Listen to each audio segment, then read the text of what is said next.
Look at this. You see that? That just came in the mail.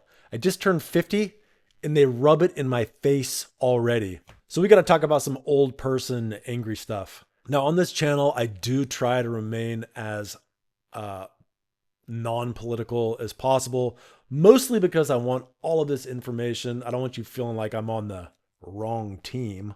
I want you guys to get information that I feel is unbiased, as good as possible. But unfortunately, because this one has to do with Medicare, so we're going to try to approach this with the white glove approach. So it came to light recently that Medicare was opening up competitive bidding again. And what that is basically medical services supply companies. So DME POS, that stands for durable medical equipment, prosthetics, orthotics, and services. I think that's what those are for. Anyway, the DME is all we really care about. It's like CPAP supplies, basically CPAP supplies. All of your CPAP supplies are going to be covered by that.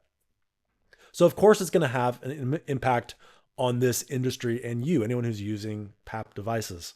So the whole purpose of competitive bidding is to establish sustainable prices, save money for taxpayers and people with Medicare, help limit Medicare waste, fraud, and abuse, and ensure that people with Medicare have access to quality items and services. Now, here's the problem with that.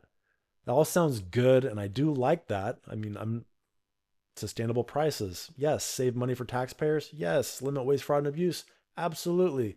Ensure us freaking ARP people have access to quality items and services? Absolutely. I'm all for it.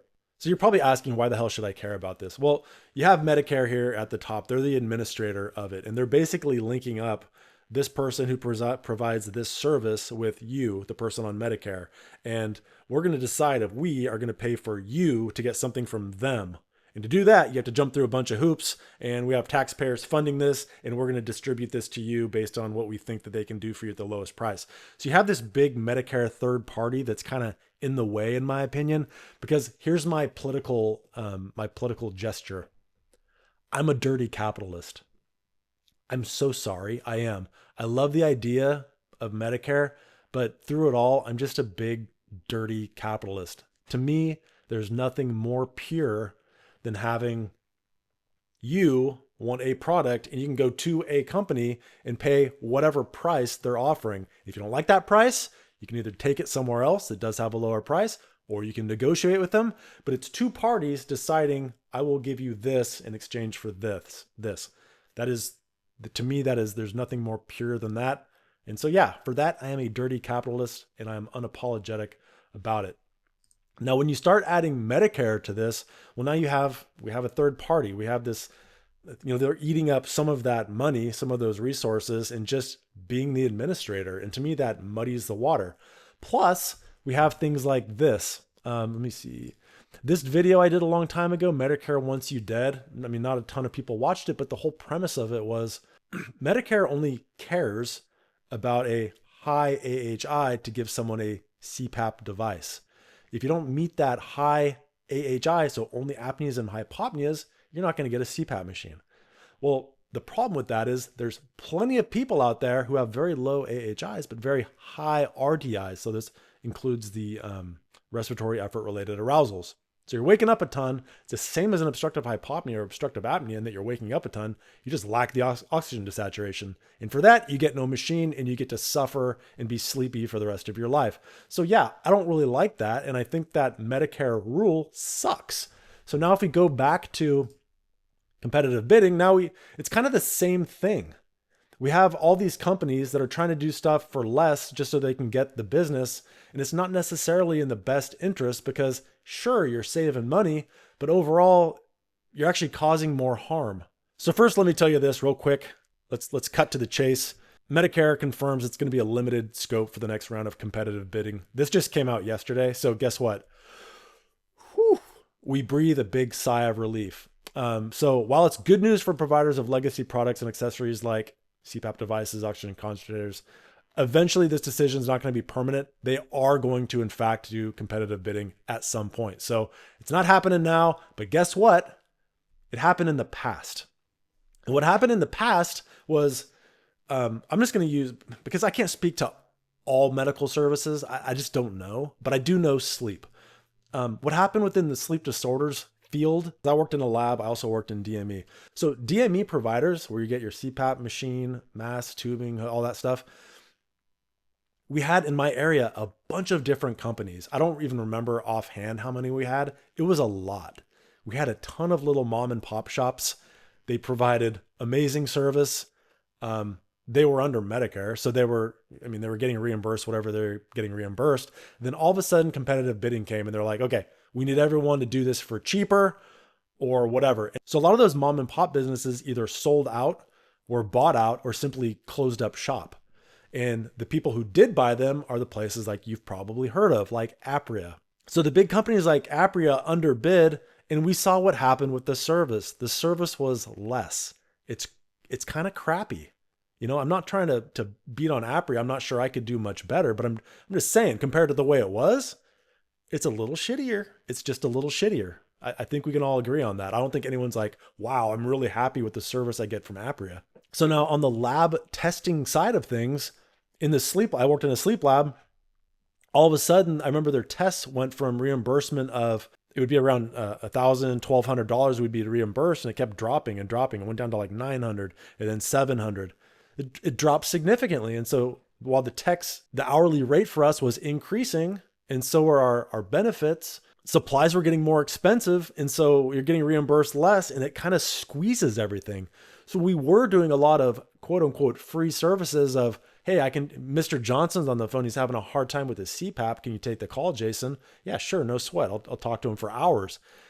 And then we'd have classes.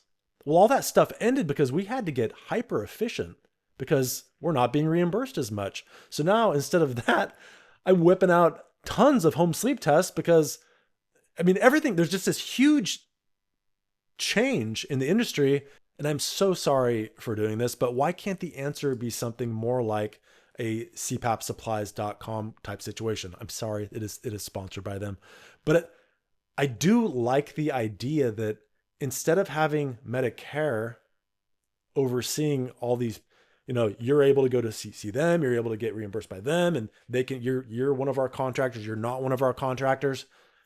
If there's a situation where I'm fine with Medicare, I'm not trying to bash Medicare. If we have Medicare and instead everyone just gets an HSA account, you get dollars put into your HSA. Okay, you are diagnosed with sleep apnea. Okay, you're allotted a certain amount per year, per month, whatever. And you can go on there, and if you're like, okay, I need to get a new machine. Cool. I can go in and I can get an AirSense, whatever the hell I want to get, right? They have a wide array. So it's a good example. Do you want to use some of your dollars to get an Air Curve? It's more expensive. Or you can go over here and get this React Health G3. It's a lot less. It's a totally different machine, but you're kind of in control of what you buy. Here's an example. Through my business, AXG Sleep Diagnostics, I do a lot of one-on-one consultations with people. A lot of these times they're put on CPAP and they actually need a bilevel. Like they legitimately really need a bilevel, and they didn't get one. So here's what happens. Dude, you need a bilevel. Your machine's like, it's just not working for you. Yeah, but they said I have a low AHI. I know that what they said, but your AHI is great. You're waking up a ton because you're under breathing. You need a bilevel. And so they're like, oh, well, crap. So they have to either buy one off of Facebook Marketplace, buy one off of Craigslist. It's like used or new-ish, kind of, who knows? You either have to do that, or you have to convince your doctor that your CPAP with the AHI of 0 isn't working for you. Good luck with that. And then if you do convince them, now you have to go back in for a sleep study because you have to convince your insurance company, hey, yeah, I'm bad enough and this is going to work for me. Instead of you just being able to say like, hey, I'm just going to go to CPAPsupplies.com. I'm going to use my HSA account and I'm just going to buy whatever the hell I want or whatever my doctor advises me to buy. Which, by the way, you should always get like a bilevel machine. At the very minimum, it should always be a bilevel machine because it's capable of CPAP and bilevel. If you happen to need an ASV, sure, jump through that hoop later, but that's usually painfully obvious if you need that during the testing period. And here's one other thing, and it kind of goes along with this. One of the biggest wastes of like within sleep medicine is the resupplies. So people you probably have a box of masks sitting around, boxes of all kinds of stuff. My dad has a giant box of stuff. He's like, yeah, they just keep sending stuff. I get stuff all the time. Every 3 months or 4 months, whatever it is, Get a new box of stuff. I don't need it. And his Medicare he's being billed for it. He doesn't want it. If he wants it, he'll go on to CPAPsupplies.com or whoever, and he'll buy what he needs. But we, the taxpayers, we're all paying for it, and it's not needed. Why? I'm sure many of you have had very similar experiences to that. But here's what I would like to know from you guys. Is anyone else like, I'm like a dirty capitalist / dirty commie hybrid. I like that our retired people, our older population is being taken care of. I do like that. I don't like the way it's administered. I think there really needs to be, and I'm not saying I'm right on this.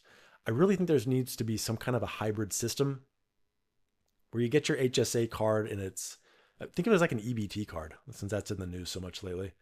It gets restocked with whatever elements you have. You have a certain amount of money to pay for it for yourself. You can go wherever you want. And that gets more people in the game. And I think it's ultimately going to drive down prices because you're going to be face to face with these people and they're not going to be able to charge you unless you show up with that card and swipe it.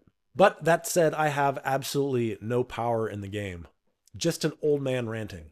I'm really curious what you guys think of a different model. If any of you care about Medicare competitive bidding, it affects you more than you know, but it's one of those things you're really not going to know about. Like legitimately, tell me how many of you have gone to cms.gov recently, or even more unlikely, hmenews.com. Probably not many of you. So really curious to hear what your thoughts are on this. What are your Medicare success stories, your Medicare horror stories? And this doesn't even affect just Medicare. This goes down to other like Blue Cross, Blue Shield, other insurances. A lot of their payments are based on like Medicare times 1.5 or Medicare times 1.25.